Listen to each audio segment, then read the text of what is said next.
Before we wander on into the episode, I just want to make sure that everyone goes out there and hits up the YouTube, check out the Spotify, check out Apple, wherever you're listening or watching to this podcast, is to go down, like it, subscribe, hit the bell if it's YouTube. Make sure you're getting those reminders. We do put these out every week, so make sure you do all that. It helps us out, and in the long run, we can make better things. So again, like, subscribe, all that fun stuff.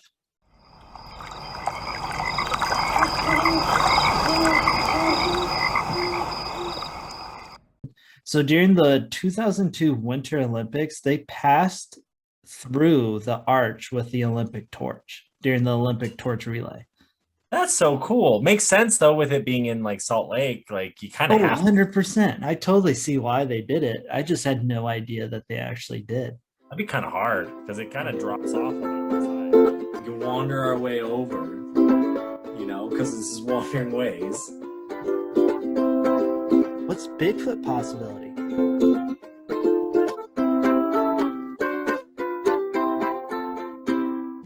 Clink. Clink.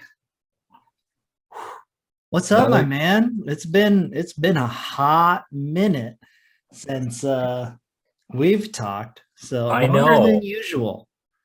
I know it's been go for me. Ever since like I left your house, it's what it feels like. It's just been nonstop, here, there, over there. I left your house Sunday? I think it was Sunday at like 4 a.m., 5 a.m. Like that. Did you hear me honk when I drove on by? No. I made sure because your neighbors kept us up late. So I made sure to honk on my way out at 5 a.m. But I did that, and I busted home, and I busted to New Mexico, and I busted back up to Yellowstone here, and now I'm home today, which is crazy. I feel that. I've been busy, but not in fun ways. I haven't done anything too exciting now that I really think about it. What have I been doing? No, I've been training for that marathon that I'm running at the end of June. And I am not going to have chafing nipples like Jared was saying on the last episode. So my nipples are going to be all chafing. Oh, so you did listen. Yeah, of course. I'm the guy that edits them. We're like, I have to listen to see if these two fucking slid in here. I submit them. So, I listen to every episode, not just when we do it, but when I edit. So I hear everyone. Most of the time I pay attention. I was interested to see what your guys' final words would be. So that's why I paid attention at the end. There's little bits and pieces here and there in the middle I zoned out on, but that always happens. Just like you do any other typical podcast, I'm sure our wanderers can agree with that. There's stories they zone out on. Oh, for sure. Probably right now. Exactly. No, that was wild. I did not know what to do. You called me like, dude, I need you to do one by yourself. Can you maybe like do that tonight? Can you get it to me quick? And I'm just like, I'm calling Matt, buddy. Like, I don't know why I didn't call and think of Jared first, because like me and Jared do quite a bit in nature. Yeah. But I'm like, oh, me and Matt just got back from New Mexico. Let's try and bust one out with him. And I need a week, man. You need to give me time to prepare. For what, Matt? We're literally talking about what we just did. Like, what are you preparing for? You're flapping up a computer. I don't know. He's an interesting character. But no, I was curious what you thought, because there's some, Jared's good. We fish a lot. We hang out a lot in nature. I mean, that's who I was just with in Prey. So it was definitely an interesting vibe. Oh, for sure. I mean, no, Jared was great. You guys had a great episode. You can definitely tell you're related. The rapport of family. So you definitely get that vibe. It was a good chance for Jared to rebuttal all the shit talking you do of him. So I know, right? I don't know if he really rebutted it though. We just talked. I mean, his story though about jumping that boat out of water because the waves and oh yeah, wild, man. Just well, we adventure together. I mean, that's the thing is like he and I have really we've gone fishing and hiking and hunting and all these crazy adventures for 26 years of my life. And I'm sitting there. We're at the old saloon out there in good old Immigrant, Montana, and Mhm. I'm sitting there and I'm using my face to like talk with him. I know I've done that around you and Matt, and you don't pick up on it quite the same way. But Jared has, we have mastered an art of like we can communicate by like just like scrunching our noses, pointing with our lips, just little things like that we Oh, can just have a conversation and just know what we're talking about. And other people are like, what the fuck are you guys saying? I mean, that's family for you. You're It able really is. to, you know. It really is. It was good. I'm glad I was able to invite him on and talk to him. It was a good episode fishing. You're not really big into it, so No, it was perfect. Perfect episode for me to not be there because fishing outside commercial fishing up in Alaska, I could kind of give zero fucks about. So, which speaking of commercial fishing in Alaska, heard the season's gonna be pretty good price wise. Heard the opening price is $2 a pound, which when I was up there fishing, I think the highest I got per pound was like $1.25. wow. Yeah, so the fact that it's opening at $2 is pretty gone good. So Well, are you gonna go back up there? no, I don't have the time. Don't I don't want have to. the Yeah, well, I'm not going back up there for one. You're getting married Oh yeah, that's happening. this summer. Two, I'm running both a triathlon and a marathon already on the books, so that's got my time. And then I do, I have like a real job now. It's not like back in the college days where it's like, well, I got nothing going on for summer. I need money for school, so let's do it. Well, that's good. It's gonna be an interesting year. It's gonna be an interesting summer. Yeah, we got a nice little snowstorm out. We're in Paradise Valley this morning. We got some snow coming down on us. So it's kind of interesting. It's interesting to see, how we're shaping up. I think the fire season, like I said, is going to be pretty interesting. But the the runoff, the water, where we were at, we drove our Jeeps this week up Mill Creek is what it's called. And we just kind of took the Forest Service roads to where they end. Yeah. And they end in some really cool spots. One ended like by this like very very fancy fence that had security cameras and like a gate code to get into it. So I'm like, ooh, I bet you that leads somewhere cool. And Yeah. No, I think fire season is going to be interesting just in general overall. Because I mean, we got snow here this last weekend. well, and it's good because that's that moisture, right? That the hills need and mountains need. But the rivers, to my like driving up that Mill Creek, they weren't as full as you'd want them to be. I think this time of year they Yeah. were running. So like lower down the mountain we were, the more brown the water was. But we were going real high up to where it was just the tributaries, and it was some pretty clear, pretty water. And then we're speaking of fire, we're in an area where there was a fire, so it's a lot cleared. It really, like I said, it reminded me of Yellowstone, which makes sense because we're just like 10 miles north of Yellowstone where we're at. But Yeah. just those valleys where like all the trees are down Hmm. and it's just the new growth kind of growing up between them. A lot of that. And that was just some really cool vibes. Oh, yeah, I bet.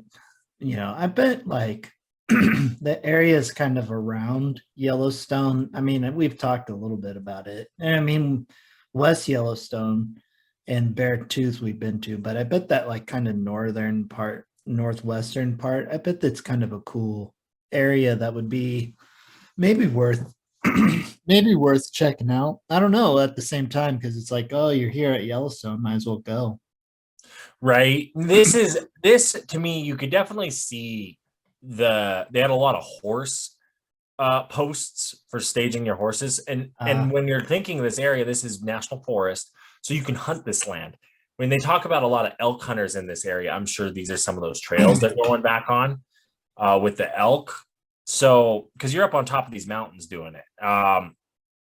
Interesting. There's some spots that weren't quite all the way open because of the time of year. May is when a lot of the roads open up, but definitely an exciting place to go. I definitely was thinking like Mark would like to come back here, but again, I thought exactly what you're saying. It's like, well, when Mark's here, is this necessarily where he wants to be?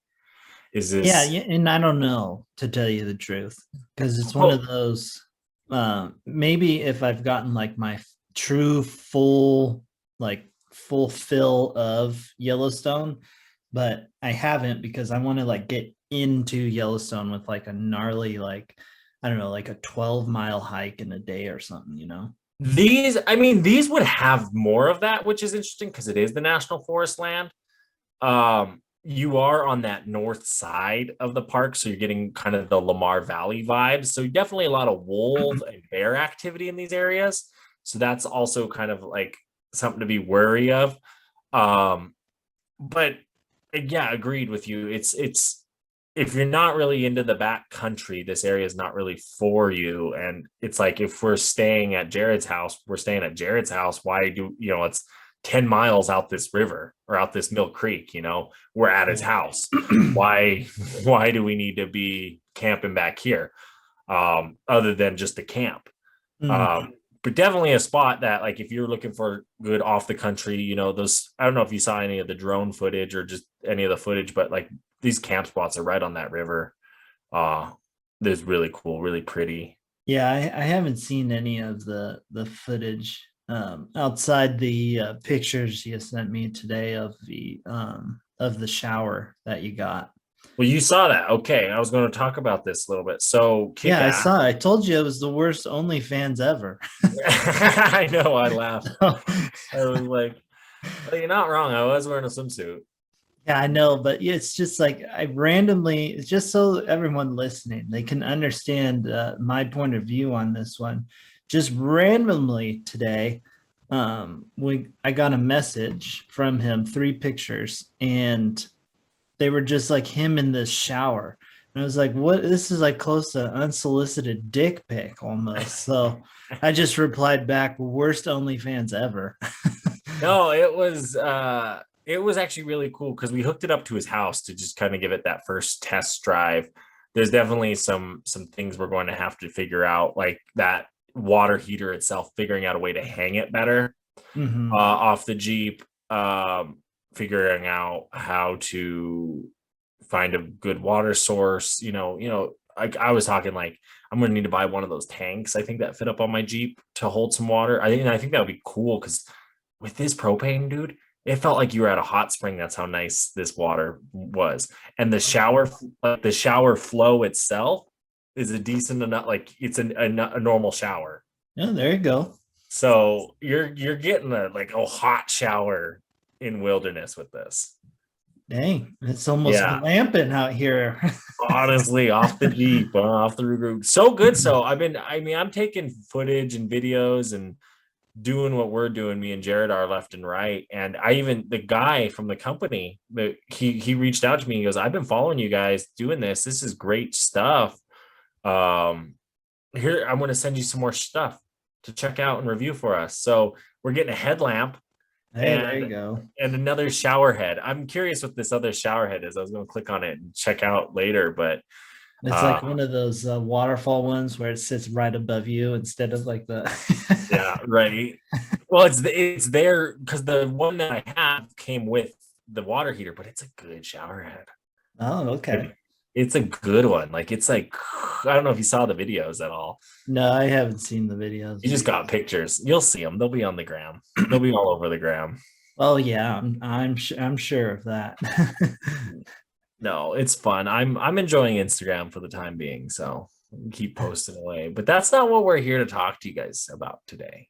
No, no, no. Today we're here because, I mean, obviously you've read the title, but we're here to continue on with our ABCs of the national parks.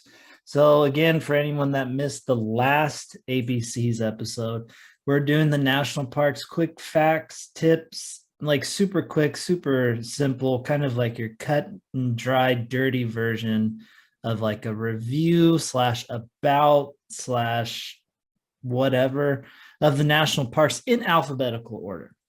I Some think, of these yeah, parks we know a lot about, some of them we know jack zilch anything about.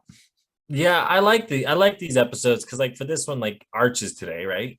Because we're on A, we're going to go and we're going to talk about park we have been to. We're going to give you kind of some of the what we have done, what they have available. We're going to talk some hot fun facts because there's always some of those good hot fun facts in a park, as well as just what other wandering ramble we can wander off onto. I don't know. Yeah, no. So we're doing arches today because that's the second in alphabetical order. Acacia or Acacia is the first one. So if you haven't seen that one, go check that one out.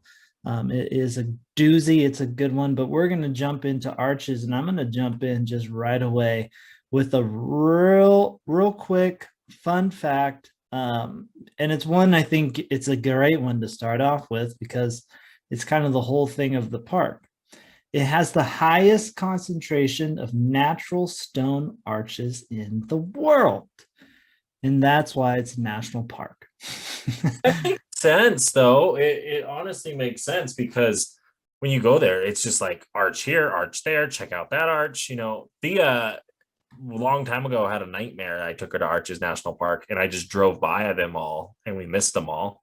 Oh, well, don't worry, because for anybody listening, you won't miss them because there's over 2,000 documented arches in this park.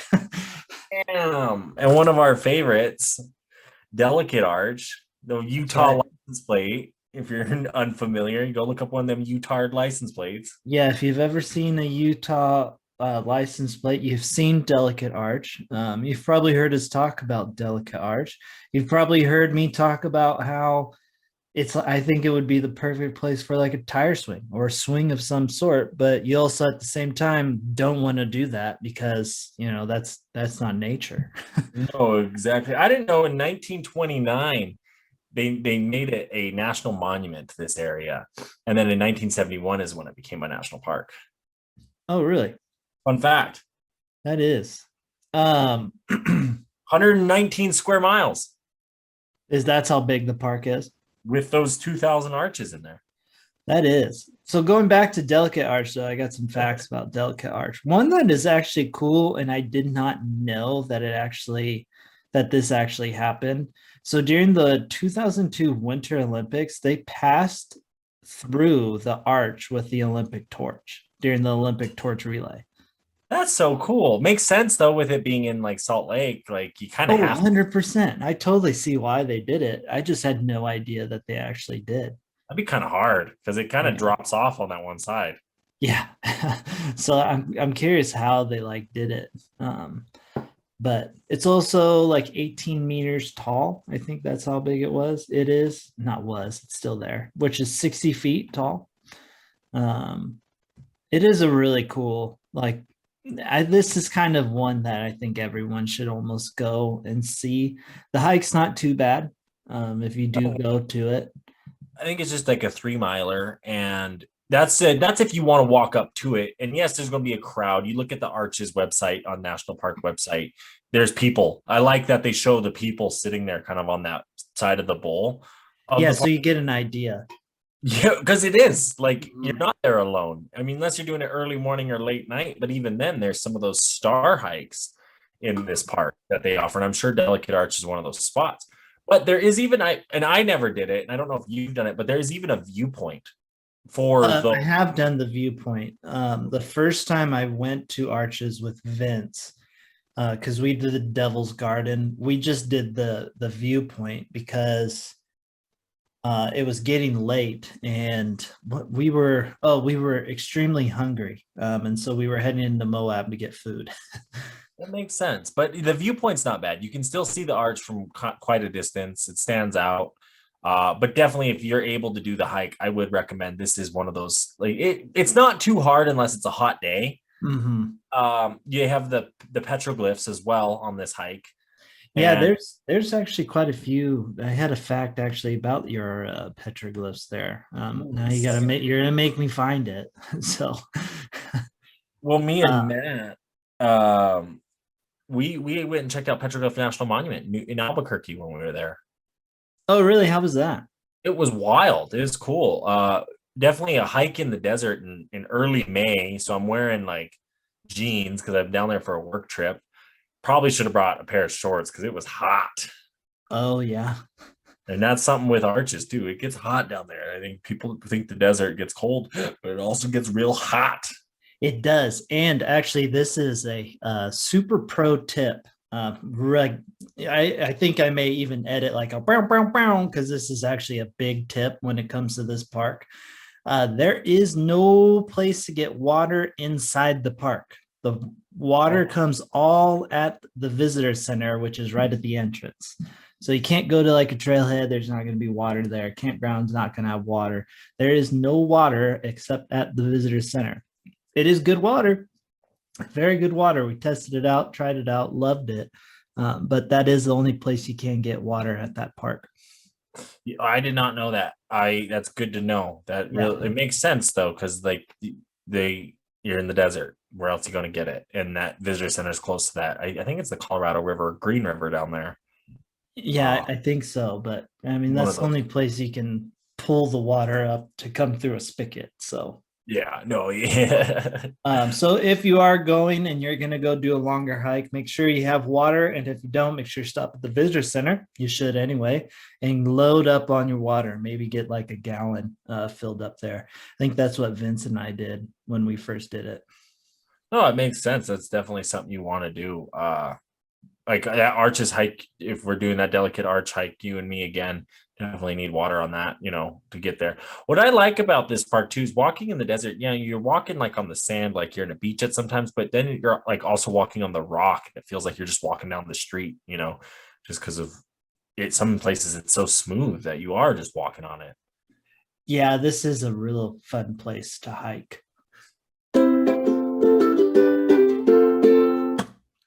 So I was kind of thinking of getting into sport fishing again, but I feel like I need a good quality net. Well, you know what, Reverend? I got the key solution for you. Our friends at Blue Ribbon Net make this eco-friendly aquafade bag, so you're not hurting the environment. It's 100% biodegradable. Plus, the wood is locally sourced and it is also biodegradable. And it's just such a great company to use. The Blue Ribbon Nets, they're here in Bozeman, Montana. And we even have a discount code. That's right. If you use the code Rougarou10, that's right. That's my Jeep, the Rougarou. Rougarou10, Rugaru10. You're going to get some discount on a Blue Ribbon net. You can get the long one if you're fishing the big fish, or you can get just the good river one, if you're like me and just want to catch a lot of fish. So again, make sure you go check out Blue Ribbon and use the promo code Rougarou10. Hey there, Reverend. I heard that you might be running dry on your sticker supplier. Yeah, I've been looking around and I've kind of like run out of cool stickers to buy and put on water bottles and stuff. Well, I mean, have you seen the stuff Josh has been coming out with lately? No, I have not. Well, he is doing some really cool stuff with the Shop LS 574. Yes, they're working with indigenous communities and making some really cool stickers. He has a really cool Buffalo Mountain sticker. There's even water bottles, hats, sweatshirts, the whole swag. And we even got a discount code for you guys. Yes, if you use Wandering Ways at Shop LS 574, you're going to be getting a discount on your next purchase. But not only that, you're going to be giving a percentage of that sale to the Little Shell Tribe, as well as they donate $1 of every sale to murdered and missing Indigenous women. So just such a cool thing going on there. You use the code Wandering Ways, WANDERING WAYS, and you put that in there, boom, you're getting a discount. hiking, when Vince and I did it, we went to the Devil's Garden. So when we were hiking back there, is actually really, really cool because I mean, Vince and I got lost, but when you get out there, you really do feel like you're just out in the middle of the desert, which is a cool feeling because when you go on hikes, typically, it's just like trails. You're on trail. You don't feel like you're just out in the middle of nowhere. Whereas like here at Arches, when you go in that Devil's Garden, like back in there, you do feel like you're literally just out in the desert. Well, and that's kind of a interesting thing you bring up is, I was just down in New Mexico and you have the desert there, and I was talking to Matt, like if we take a step off this trail and we start going this way, going left, going right, then I could see real easy how you get lost. You don't know where you're at. You don't know where you're going. The nice thing about New Mexico where we were is like the Sandia Mountains are dead east. So you landscape to help follow around. But in a place like Arches, you get lost. You don't see the mountains. You don't see the rock formations. They all start blending and looking the same. The plants start looking the same. Find yourself into some issues. Yeah, we definitely. I mean, we weren't like panicked lost. We were looking for. I think it was the Navajo Arch, which is a very cool arch to go check out. But we were looking for it, and like Vince and I at one point were like, "Where the fuck are we?" And we ended up running into that girl from Connecticut, and so found our way. But no, some more interesting facts about good old Arches National Park is there are four main categories of arches found in this park, which I didn't know there were different really categories to it. I didn't either. Yeah, and they're based on how they're formed, the shape they are. Um, there's cliff wall arches, which occur right next to rock walls and are often the hardest type of arch to see. So pay attention out there. By contrast, the freestanding ones, which I believe is like a delicate arch.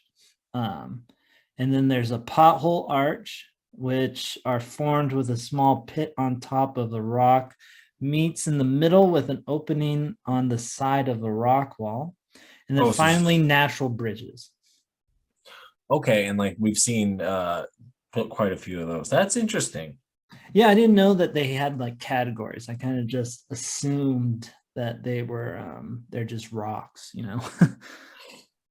No, it makes sense though, because it's the wind, it's the water, it's just the various. I mean, that was something when I was working at Pompey's Pillar we looked at on the Pompey's Pillar rock was you could see on different levels of the rock where at times the wind, the water, or just the different ways it was formed. Like wind is kind of slanted, water is a little bit side to side. It's just different how they do it all.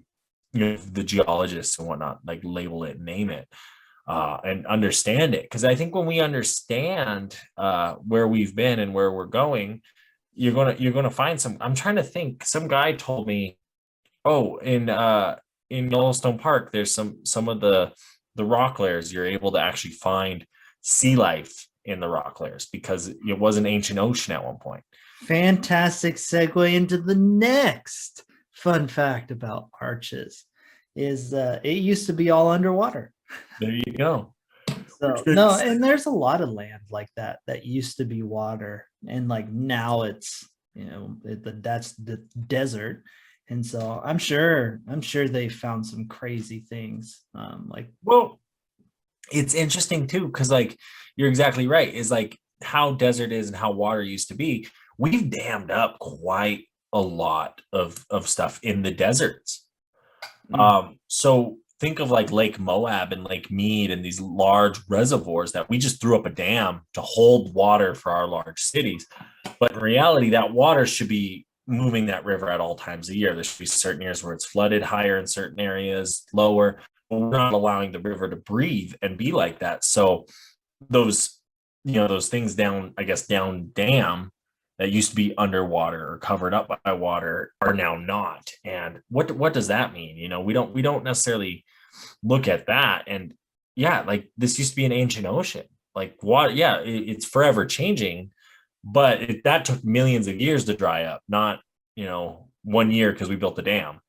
Yeah, right. Pangea was a thing. So what's that? There's that Little Dicky song. It's called Pillow Talk, and like in the middle of it, he brings up Pangea with some girl, and she's like, "What?" And he's like, "This bitch don't know about Pangea." And you should know about Pangea. That's a big one there.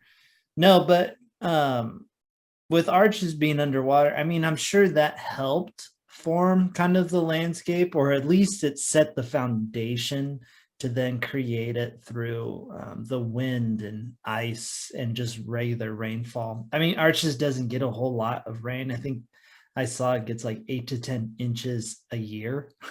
Oh, wow. Yeah. But those 8 to 10 inches are deadly because the flash floods.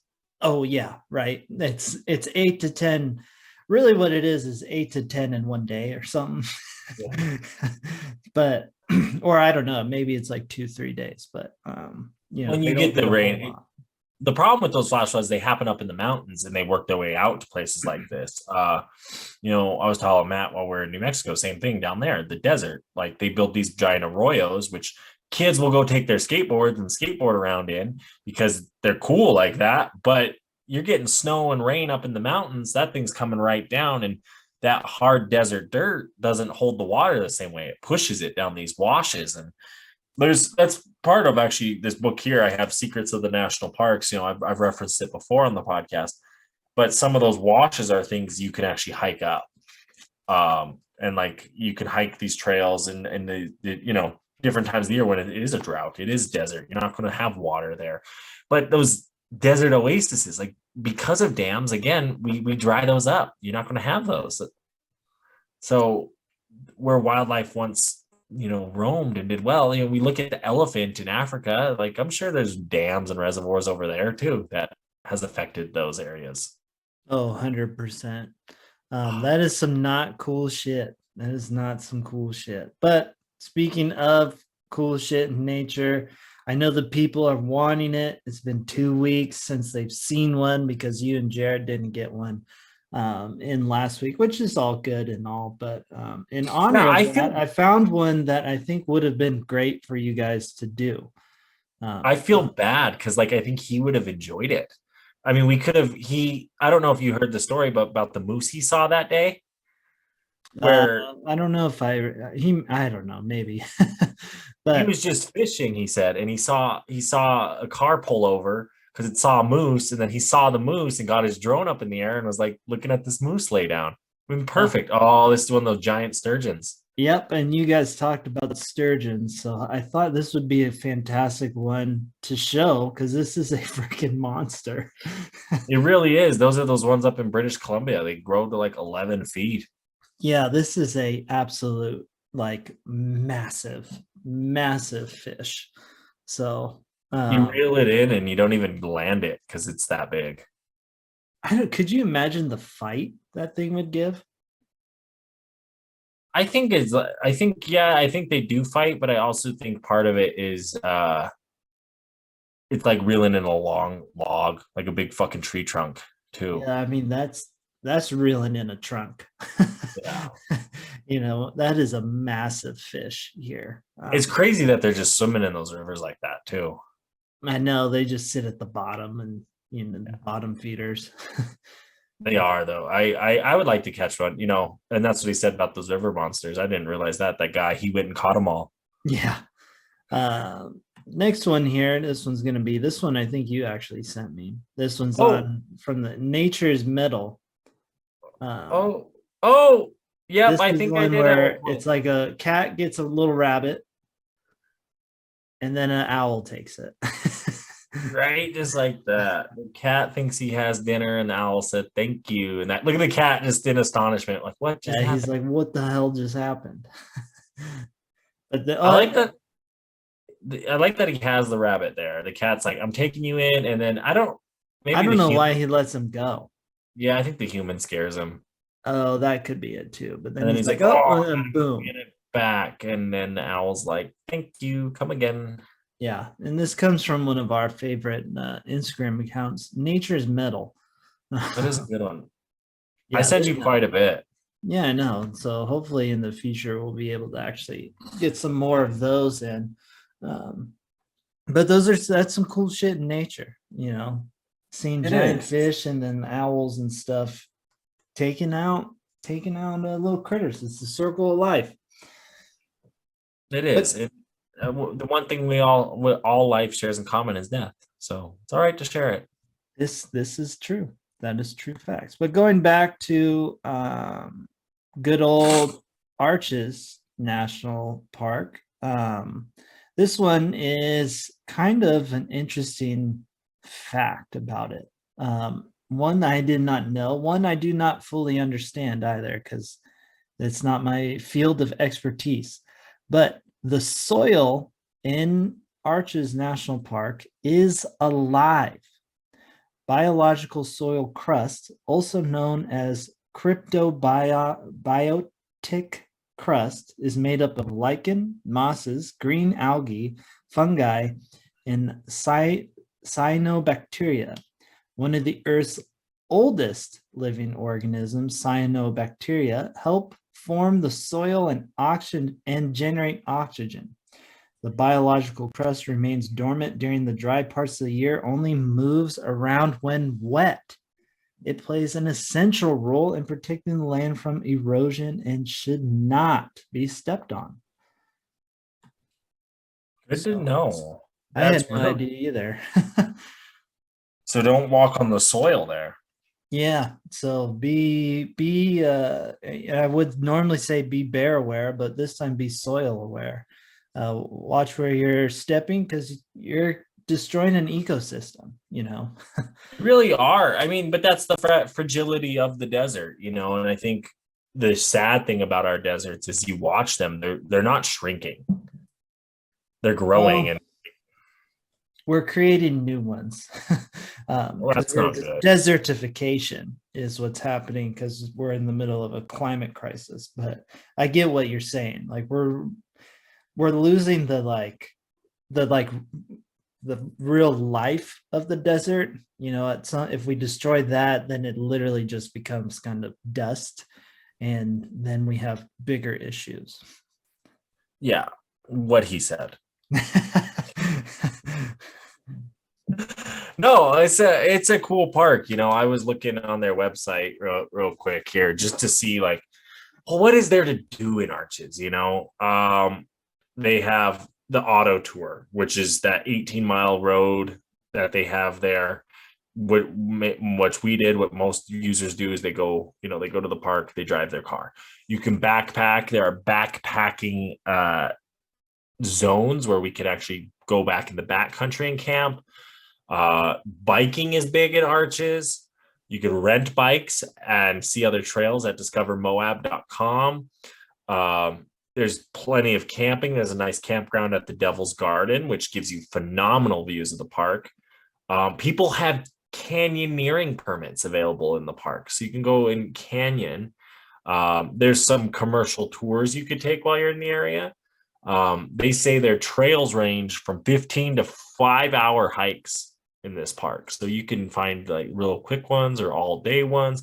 There's even horseback riding in this park, which is something I've seen a lot of our national parks have. And I've been lucky enough in my life to go ahead and go do this in Glacier Park. And I loved it. They say photography and stargazing are some other things to do, just like every other national park. There's even ranger-led programs. And for you rock climbers out there, you can go rock climbing in this park. There's areas set aside for you to go rock climb. Dang, there's a lot more to do in this park than I kind of originally thought. I'm not gonna lie. I didn't think there'd be any good canyoneering. But it also kind of makes sense that there's some good canyoneering and rock climbing. Had no idea about the horseback riding. Would not have guessed that at all. Right. Um, Well, and not only this park, I mean, it's close to your Canyonlands, it's close to your Hoovensweep National Monument. It's close to Natural Bridges National Monument, Utah. It's close to Capitol Reef, close to Mesa Horse. Verde, Glen Canyon, all those cool desert spots around this area. I mean, I like the desert. I've always liked the desert. I don't know about you and your feeling. It was definitely, I told Matt when I got back from Albuquerque to Montana, I was like, holy shit, were we just looking at brown forever? Yeah. And that is something in the desert. You just get that brown look. The houses are brown. The mountains are brown. The desert is brown. And then you get back to Montana here. I'm like, our mountains are like blue. Look at those fields. They're green. We just rain. Oh, it's cool, but it's good to see it all.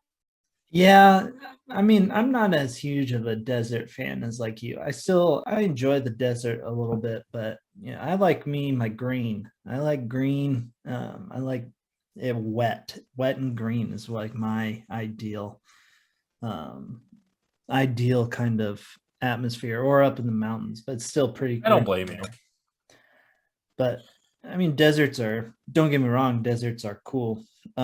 This is a great place to go look at the stars. Go stargazing late at night, do all that. Word of the wise, or not word of the wise for it, but Moab is growing, so the light pollution from Moab is starting to grow. So it's not as good as it used to be, but there aren't very many places that are as good as they used to be when it comes to that light pollution. Still better than a lot of other places, though. So don't let just little old Moab ruin giving a reason to not go check out the stars in this park, because it's still kind of worth it to go check out the stars in this park. You're still going to get a good view. Yeah, 100%. It's not going to ruin your day that much. No, it's not. No, but that's crazy. I mean, I'm reading here. It's like, what I like about this Secrets of the National Park book, like right here, it's like Tower Arch. To experience a truly monumental arch in sublime solitude, this is your best bet. Thank the 8.3 miles of dirt pack washboard that keep the general public at bay. So there are these hidden secrets in this park too, for it being, I'm looking at the map here, and the 4 mile, like, that's as big as the thing here. And I'm like, oh, it looks like it's about 4 miles across most of this park. Mm-hmm. You're looking at maybe 12 miles long. So you're in a compact spot. You're going to run into people. I think that was something I found really interesting about this park when we went on our trip, was that there were a lot more people. You're not going to find those opportunities to get away and to be by yourself as much. So, picking up a book like this, doing those longer hikes, doing hikes in the morning, doing hikes in the evening, you're gonna find less people, which is also interesting, because when we talk people, this year, 2022, as of April 3rd, now going until October 3rd, they're trying their pilot timed entry system. Yes. So they're going to need a timed entry ticket, a photo ID, as well as the park pass. Or if you've booked an activity already, they will let you through. Listen to this, Mark. Between 2009 and 2019, visitation to Arches National Park grew over 66%, from 996,000 to 1.659 million visitors per year. I believe it. Yeah. And with one entrance, one way in. Yeah, one way in, one way out. And I don't know, I can't remember. I know one of the times that I've been, I mean, you see a line of cars trying to get in, because it is just like one or two, maybe three park rangers doing the fees and stuff. I don't think it's three. I think it's two. But with the amount of people, it gets pretty like crowded real quick. So I think this timed entry is going to be pretty good. It's just going to limit that traffic, which is going to be, it's not like you have a limited amount of time in the park. It's just getting you into the park. You can only go through this time.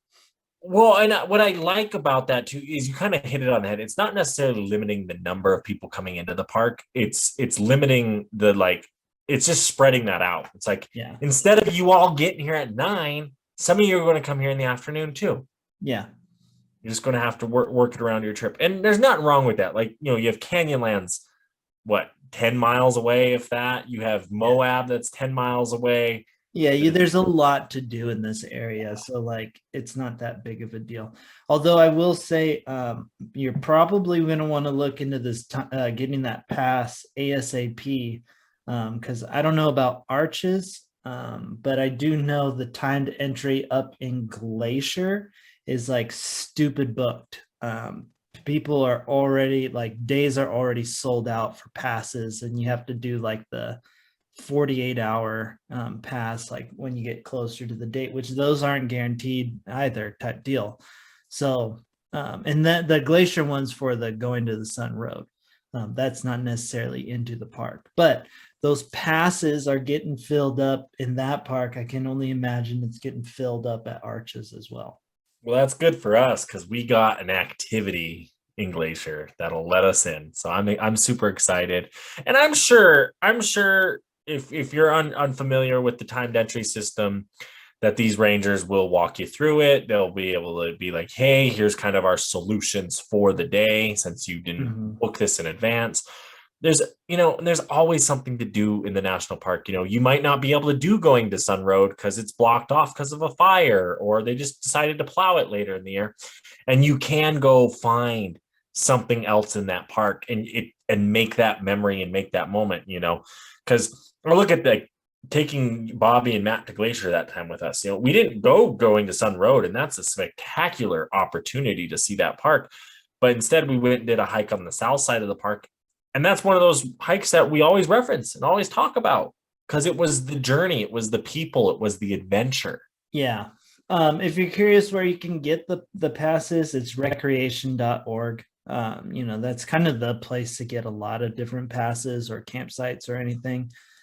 So if you are looking to do arches and you're like, where do I get this timed entry pass, Mark? Go to arches or go to recreation.org. I also believe if you are before a certain time or after a certain time, you don't need the timed entry for arches. Don't quote me on that one. But that also makes sense. I bet if you go before the Rangers get there, you're probably good. Or if you go there after the Rangers have left, you're probably good. You should still have a pass, even if you do it that way, though, like a national park, general national park pass. To get in, yeah. Yeah. No, definitely support your parks there. There's even itineraries. If you go to the National Park Arches website, they even have itineraries. In 1.5 hours, they're saying you can do these drives. In 3 hours, you can do this drive. It says drive the whole park road, spending 10 minutes at each viewpoint. That's 3 hours of your day.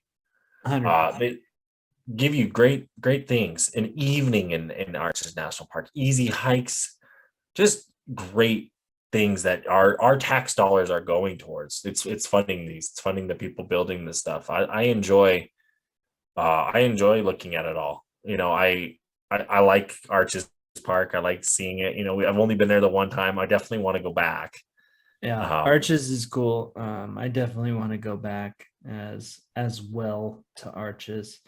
Another fun fact, kind of closing fun fact, because we've been talking arches. There is a feature in Arches National Park that is not an arch, and that's Balancing Rock. Oh gosh, really? Yeah, which is a cool spot to go. If you're curious, the rock that is balancing, and it legit looks like it could topple at any point. And there was a smaller one that did topple a few years ago. Oh yeah, right there. If you're watching, Zach's got a picture of it. The rock that is bouncing, if you're curious, and I don't know why they're using this unit of measurement here, but it weighs as much as 27 blue whales, which is a lot of blue whales, and those things are massive. So that's a heavy ass rock. If you're not curious what a blue whale weighs, they estimate about 3,600 tons. Yeah, so it's a very heavy rock in the day, and when you're there, it legitimately looks like it's just barely kind of balancing there, and a heavy wind is going to knock it over. Well, they said in 1975, 1960 or 76 is when the rock next to it fell, and they call that one chip off the old block. Oh, that's a great name. So it says the then and now photo comparisons on the Park Service website show just how much these rocks have changed in recent years. So it's definitely a park to continue to revisit to see its ever-changing landscape. But I suppose if you want to compare all that breathtaking beauty to that of a license plate, not like the license plate. It's better. No. But anyways, yeah, so that is kind of the quick and dirty version of Arches, the ABC's info facts of Arches National Parks. Because I got to be that guy, and it is that time for the final words as we're closing out here. So, want to go final words, my guy? Yeah, for sure. I'm super stoked. Thank you guys for listening with us with Arches. I hope you learned a thing or two about the park. I hope you enjoy the park if that's where you're headed. Definitely, I hope you use these ABCs as kind of just that 101 guide that we're giving you. This is kind of your first stop. Hey, let's talk about the park. Let's hear about it. Let's just talk. Then maybe go check out our 12 parks in 12 days to get more into it. We talk about Arches there. And then go like I said, go to the national park website, go look up other YouTubes, look up other podcasts, and just see what you can find. Learn if that's what you're into about this park. Definitely go do it.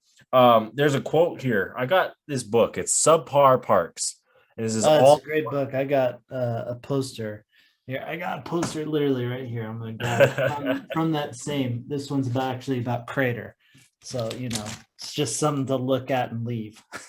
Honestly, great, hilarious stuff. Nothing, it looks nothing like the license plate is what this one says.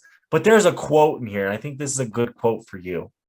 And this is kind of, I think, what we'll leave the wanderers for as Ranger Zach's final words. A forest is a mystery, but the desert is truth. Life paired to the bone. I like it. By Keith Miller. I like it, Keith. That's a good quote. It's true, though. The desert is it shows life and death just like that, real easy. You see a dead animal in the forest, it might be curled up under a tree for a couple of days. In the desert, nothing's food like that. So definitely be safe, true, actually. Bring some water and enjoy. 100%. Reverend's final words. Stay beautiful, everybody. I cannot tell you how much I appreciate every single one of you guys for listening to all of these and all the other wonderful episodes that we have, checking out all the stuff that we do. As for like the bulk of the Reverend's sermon of wisdom today, we got to take care of this planet. We got to take care of the creatures in this planet, and fuck SeaWorld and fuck Marineland. Whales aren't supposed to be in bathtubs. They're supposed to be meant to be in the ocean. So, I get they're cool to see and they're great opportunities to go and like see these creatures up close and personal, but also view it from their point. They're used to living in the vast ocean, and now we've put them in a bathtub. This is not where they belong. I'm sure we could build like viewpoints out in the ocean where you feed the whales and they would happily come to those viewpoints. I mean, there's whale watching tours in a lot of places that take you out to the whales. So there are great ways to still see these big, beautiful creatures up close and in person. And we don't need them jumping through hoops or whatnot or whatever they got going on at those SeaWorld, Marineland places. But, fuck them. But, you guys don't fuck you guys. You guys are amazing. Great. Can't tell you how much I appreciate every single one of you again. And that being said, everybody, peace out.